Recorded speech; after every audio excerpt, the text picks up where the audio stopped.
Good morning, students. Today we are going to start with a new chapter, that is endocrine system. The endocrine system, the new chapter, and this chapter is for BSc nursing students first year, then DHI, that is the health second year, DMLT, lab technicians the second year. So for all these three courses, endocrine system is there, and you please follow the endocrine system. I have already uploaded the notes of endocrine system. There are many endocrine glands in our body. All the endocrine organs, glands, notes I have given for you people. Please go through the notes also. Now coming to the endocrine system, first point, the functions of the human body are regulated by two systems of our body. Two systems of our body regulate the functions of our body. They are the nervous system and the endocrine system. The nervous and the endocrine system, these two systems of our body, they control or regulate all the functions of our body.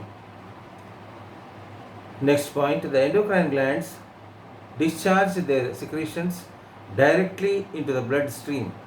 Hence, they are called ductless glands. They are ductless glands. The endocrine glands, they discharge their secretions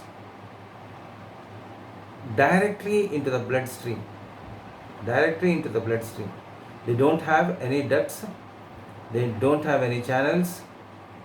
They directly pour their secretions in the bloodstream. Hence, they are called ductless glands. Ductless glands. Next point, the secretions of endocrine gland are called hormones. The secretions of the endocrine glands are called hormones. Hormones are nothing but organic chemical messengers that are secreted directly into the bloodstream by ductless glands called endocrine glands, which control the different metabolic functions of the body. So different metabolic functions of our body are controlled by the secretions of the endocrine glands, which are ductlets, and they produce the hormones or the organic chemical messengers. They are called as organic chemical messengers. They are the hormones, and these hormones are secreted directly into the bloodstream by these glands and control the different metabolic functions of our body.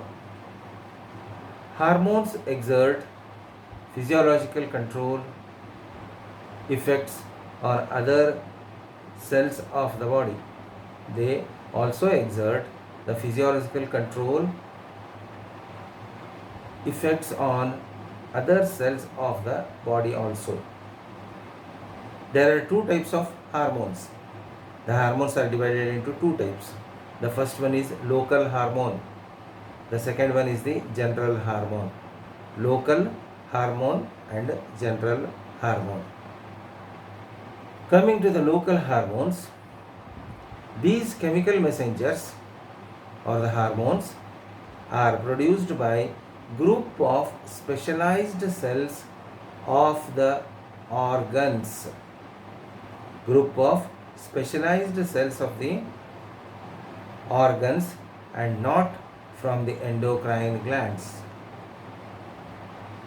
These hormones, local hormones, are produced by the group of specialized cells, not by the endocrine glands.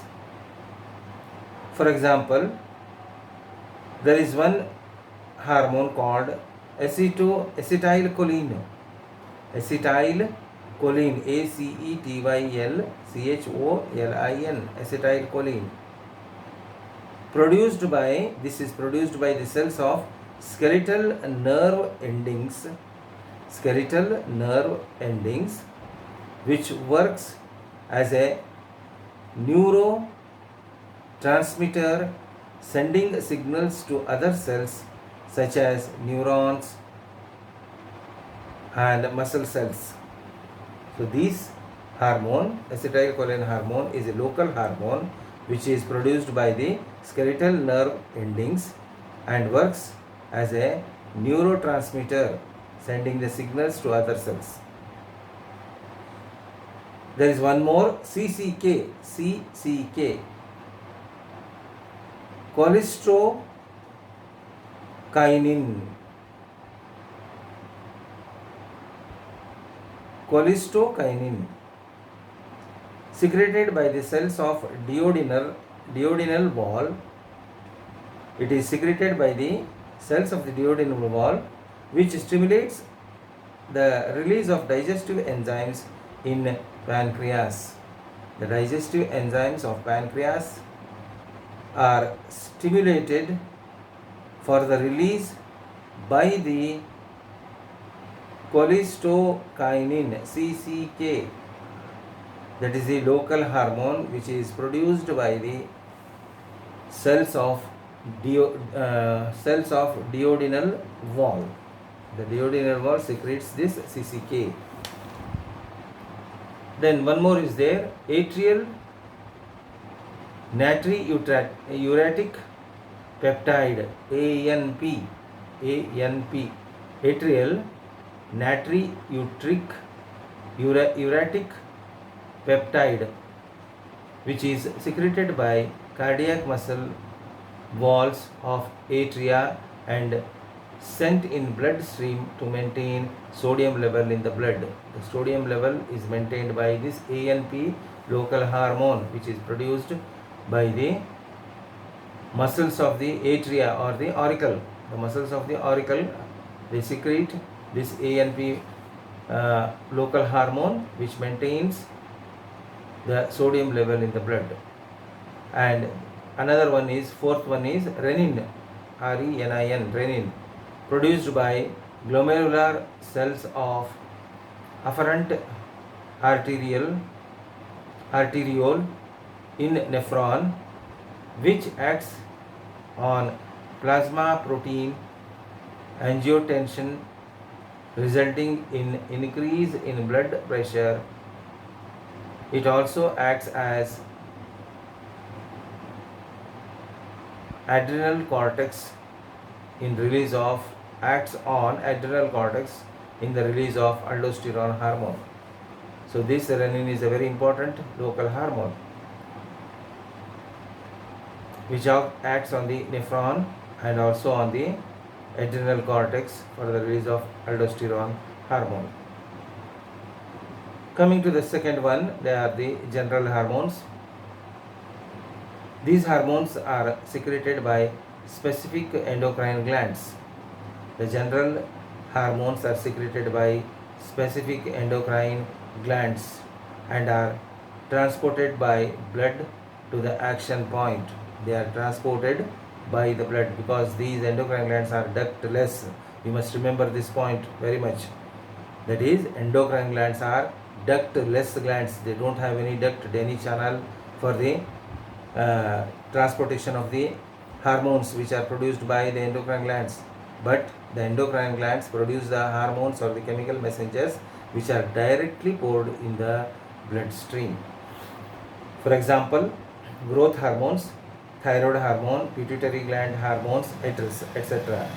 Hormones may be derived from protein or steroids.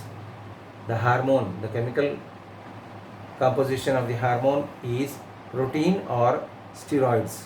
It may be derived, the hormones can be derived or produced by protein and steroids. Coming to the major endocrine glands present in our body, there are totally 11 endocrine glands present in our body. 11 11 endocrine glands are present in our body. The major endocrine glands are pituitary. I think this figure is very clear. This is in the notes also. So there are glands here. You can see the glands, different glands present in the body. The first one is the pituitary here. This is the pituitary gland. Then this is the thyroid. The dots are parathyroid, thymus gland, pancreatic gland, then adrenal gland, then ovary, then this is endometrium. These are the testes, and this is hypothalamus. That is also an endocrine gland. Hypothalamus and a pineal gland, pineal body. This is the pineal body, hypothalamus, and the pituitary. All three are in one line. You can see there. So, major endocrine glands are, the first one is pituitary, the second one is thyroid gland, third one is the parathyroid gland, fourth is adrenal or suprarenal gland, then hypothalamus gland, pineal gland, pancreatic gland, in which the islets of Langerhans are the endocrine portion of the pancreas. In the pancreas, the islets of Langerhans are there, and they are nothing but the endocrine glands. And thymus gland, then testis, in which the interstitial cells which are present in the testis are the endocrine in nature, endocrine glands. They are in endocrine nature, means they are endocrine glands. Then coming to the 10th one, that is the ovary, in which the follicles and the corpus luteum, the follicles and the corpus luteum are the endocrine part of the ovary. Then the 11th one is the placenta. The 11th one is the placenta. So these are the major endocrine glands present in our body. Now coming to the functions of the endocrine glands. Functions of the endocrine glands, they coordinate, link and bring together various activities of the body along with the central nervous system. So this endocrine glands or the endocrine system works along with the central nervous system.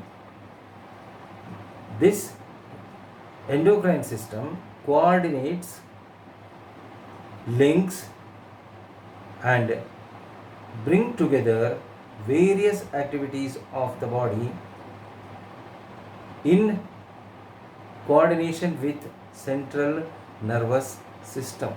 The central nervous system and the endocrine system, they both together work, and all the activities of body are coordinated by these two systems. They help, next point, they help in the growth and development of the body. The endocrine glands which produce the hormones help in the growth and the development of the body. The third point, they help in proper digestion and absorption of the food in the body by controlling the secretions of digestive enzymes. The digestive enzymes are stimulated and they are secreted by these endocrine gland hormones, and proper digestion and absorption of the food is maintained by these endocrine glands. Fourth point, they help in reproductive functions. In reproductive functions, the endocrine glands also help. They help to meet stressful situations and emergencies. They also help to meet or to face the stress situations and the emergency situations. They help in regarding body fluid volume, regulating body fluid volume and its composition. They help in the regulation of the body fluid volume and its composition. So these are the functions of the different endocrine glands. So in conclusion, the function of the endocrine glands. Now coming to the first endocrine gland. I have told there are 11 endocrine glands present in our body, and you have to study all the 11 endocrine glands, the structure, the functions, and the hormones produced, and the action of the hormones. That point, all these points you have to study. 11 endocrine glands you have to study. The first one is the pituitary or hypophysis cerebri gland. It is called as the hypophysis cerebri or pituitary, P-I-T-U-T-A-R-Y, pituitary gland. So this is the figure of the pituitary gland. Here this complete structure which hangs here, hanging structure, that is the posterior and anterior and the posterior pituitary, two parts are there, and it is present in a cavity. This is the bone cavity. In the bone cavity, this gland is present. In the brain, in the skull region, it is present. So pituitary gland is also called as hypophysis cerebri. It is also called as hypophysis cerebri, which is one of the most important endocrine gland, which is a very important endocrine gland. It is a small pea-shaped gland about 1 centimeter in diameter and 0.5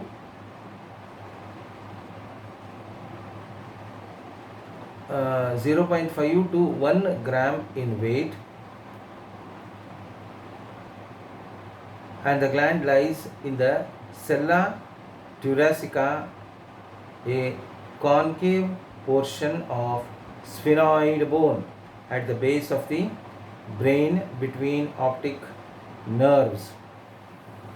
So this pituitary gland is a very small gland which is a pea-shaped, and it is 1 centimeter in diameter. 1 centimeter diameter it is present, and 0.5 to 1 gram in weight. The gland lies in sella thoracica. This is called sella thoracica. I'll show you this portion, that is the concave portion or the cup-like portion, which is present in the sphenoid bone. This is the sphenoid bone, and in this cup-like structure, that cup-like structure is called sella thoracica. Sella thoracica.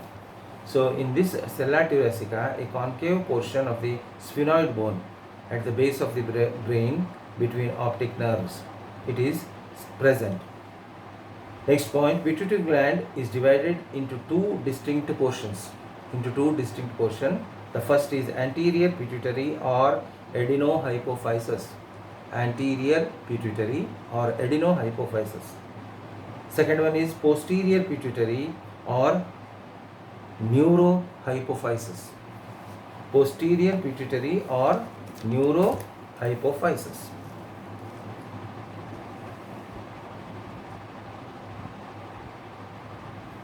Next point, between the two portions, a small avascular zone called para intermedia, which is absent in human beings.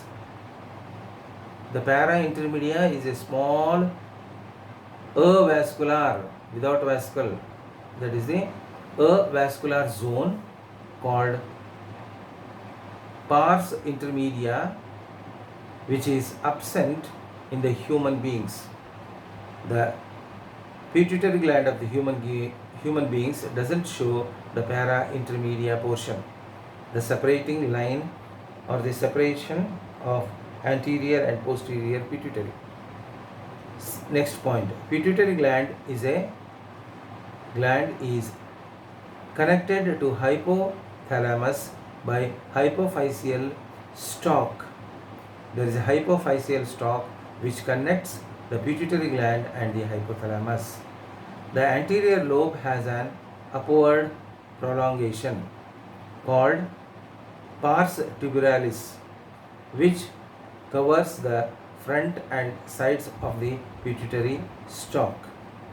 The pituitary gland controls hormonal functions of almost all endocrine glands, hence sometimes it is called as master gland.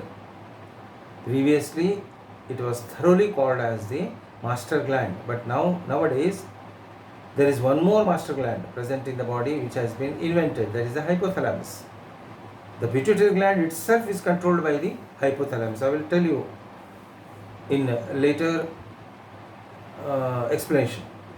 So pituitary gland controls the hormonal function of almost all endocrine glands, hence it is called, sometimes it is called that it is a master gland.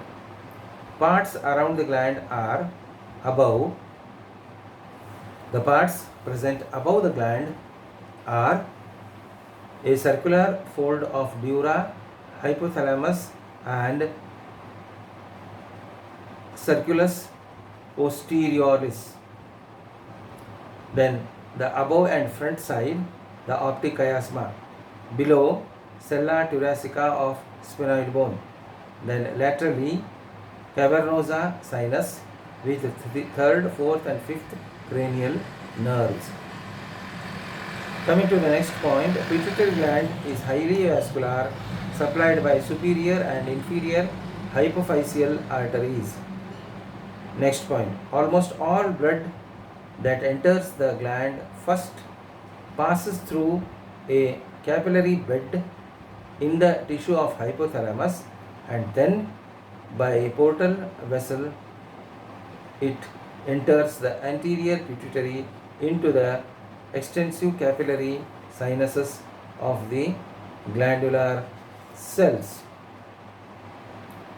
So almost all blood that enters the gland first passes through the capillary bed in the tissue of hypothalamus. In the hypothalamus tissue it passes.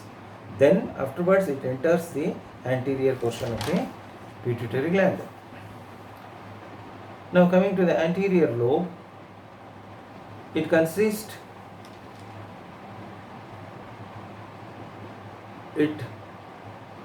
of thick irregular cords of cells. The anterior lobe of the pituitary gland contains and made up of thick irregular cords of cells. These cells are separated by sinusoids. These cells are separated by sinusoids. There are two types of cells present in the anterior lobe: chromophobes 50%, chromophils 50%. The chromophils are acidophils and basophils. Intermediate medial lobe. It has irregular row of follicles. Follicles contain colloid material and cluster of cells.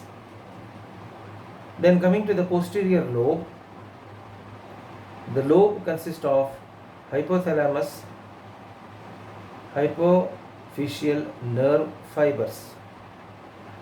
The posterior lobe consists of hypothalamus, hypophyseal nerve fibers. Hypothalamus, hypophyseal nerve fibers.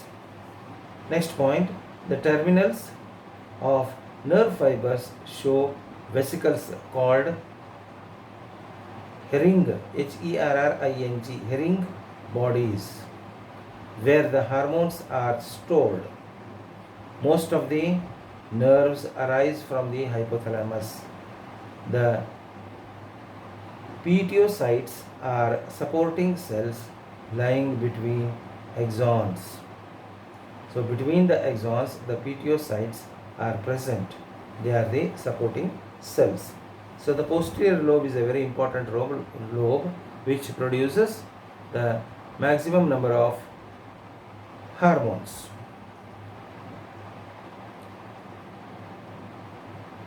Now coming to the hormones released by the gland, the hormones released by the pituitary gland are posterior pituitary and anterior pituitary. There are two portions, and these two portions, they produce different types of hormones, the posterior pituitary and the anterior pituitary. Now coming to the posterior pituitary. The posterior pituitary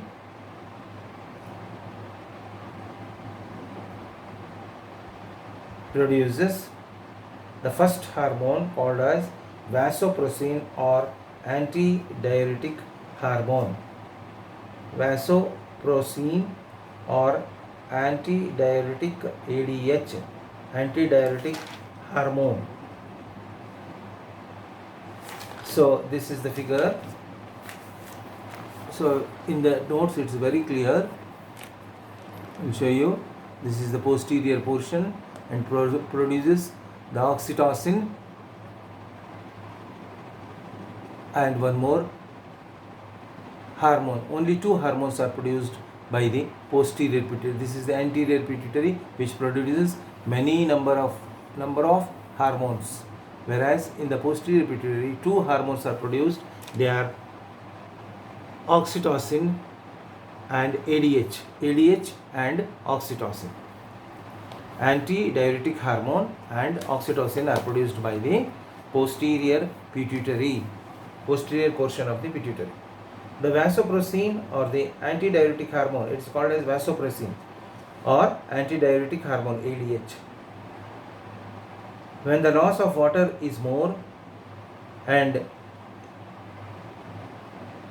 excreted out in urine, the osmotic pressure of the blood is raised and it becomes more concentrated, which stimulates the supraoptic nucleus of the nerve cells called osmoreceptors in hypothalamus.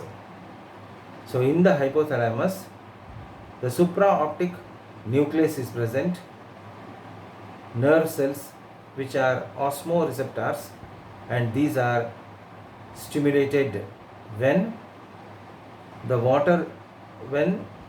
of water is more through the urine and the osmotic pressure of the blood is raised and becomes concentrated. Then the supraoptic nucleus of the nerve cells called osmoreceptors of hypothalamus to produce ADH hormone. This hypothalamus region produces the ADH hormone, which comes down and stored in the vesicles or herring bodies of nerve endings of posterior pituitary. In the posterior pituitary, the herring bodies or the nerve endings are there, and in this portion they are stored. They are produced by the hypothalamus place. They are not directly produced by the pituitary gland. First they are produced produced by the supraoptic nucleus, which are called osmoreceptors of the hypothalamus. Then they are the hormone comes down and stored in the vesicles of the herring bodies or the nerve endings of the posterior pituitary, in the posterior pituitary. When they are required, they are released by posterior pituitary gland in the blood stream. The vasopressin or the ADH maintains the water balance in the blood. When more water is lost through urine, it acts on DCT and collecting tubules and enhances the selective reabsorption of water back to the blood. So this acts on the DCT, distal convoluted tubule of the nephron in the kidney and collecting tubules of the kidney, where it enhances the selective reabsorption of water back into the blood again. So this vasopressin or the ADH is a very important hormone. Coming to the oxytocin, that is the second one.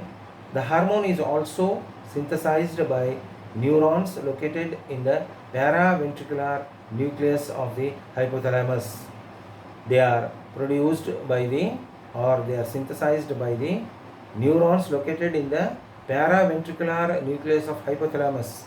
In the hypothalamus there is a portion called as paraventricular nucleus.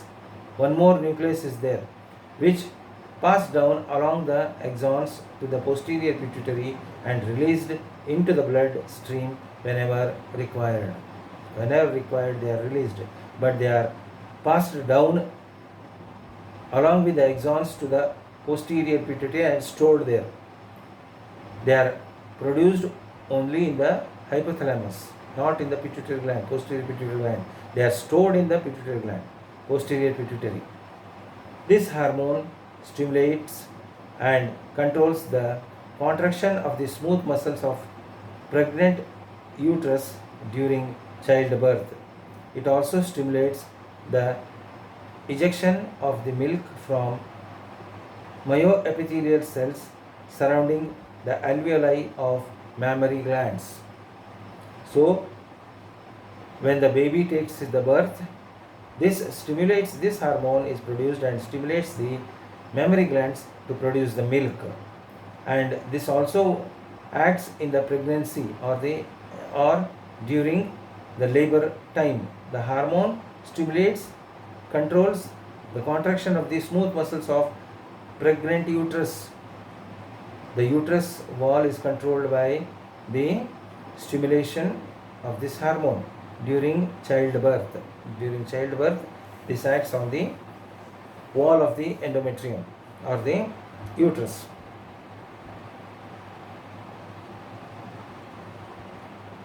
So these are the two hormones produced by the posterior pituitary gland. Now coming to the anterior pituitary, there are number of hormones present in the anterior pituitary, and I think tomorrow we'll take this class, that is the anterior pituitary gland hormones, different hormones of the anterior pituitary gland. So today we'll stop at this level. Thank you.